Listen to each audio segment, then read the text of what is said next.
Kerala high court ఆదేశాలతో CBI అధికారులు ఓ సైనిక అధికారి మృతదేహాన్ని గుర్తించేందుకు నిన్న కాకినాడ వచ్చారు. కేరళలోని పతనంతిట్ట జిల్లా కోడుమాన్కు చెందిన కె శంకరన్ మిలిటరీలో అరుణాచల్ ప్రదేశ్లో ఎస్ఐ స్థాయి అధికారిగా పనిచేసేవారు. 2023 ఆగస్టు 22న సెలవుపై ఇంటికి వచ్చారు. మరో 37 రోజుల సెలవు పొడిగించుకునేందుకు ఆ ఏడాది అక్టోబర్ 19న తిరిగి డ్యూటీకి వెళ్లారు. అనంతరం కేరళ పయనమై నవంబర్ 25న అస్సాంలో గౌహతి ఎక్స్ప్రెస్ ఎక్కారు. ఈ విషయాన్ని అతడితో పాటు అతని పై అధికారులు కూడా కుటుంబానికి తెలియజేశారు.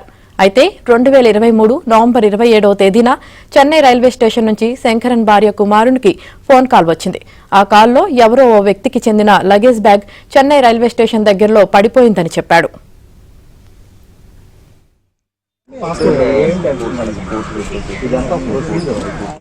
నవంబర్ 25, 2023లో మన సామర్లకోట రైల్వే స్టేషన్లో ప్రమాదవశాత్తు ఒక వ్యక్తి జారిపడి మరణించడం జరిగింది. దాన్ని ఇక్కడ మనం అన్ఐడెంటిఫైడ్ బాడీగా మన కాకినాడ విజయపురెడ్డి బరియల్ గ్రౌండ్లో బరియల్ చేయడం జరిగింది.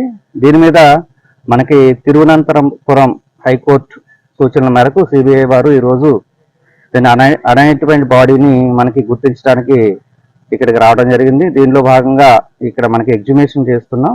దీనిలో తహసీల్దార్ నేను కాకినాడ అర్బన్, అట్లాగే గ్రూప్ ఆఫ్ డాక్టర్స్, ఫోరెన్సిక్, అట్లాగే రైల్వే వాళ్ళు వీళ్ళందరూ వచ్చి ఇక్కడ ఎగ్జిబిషన్ బాడీని వెలికి తీయటానికి రెడీ చేసుకున్నాం.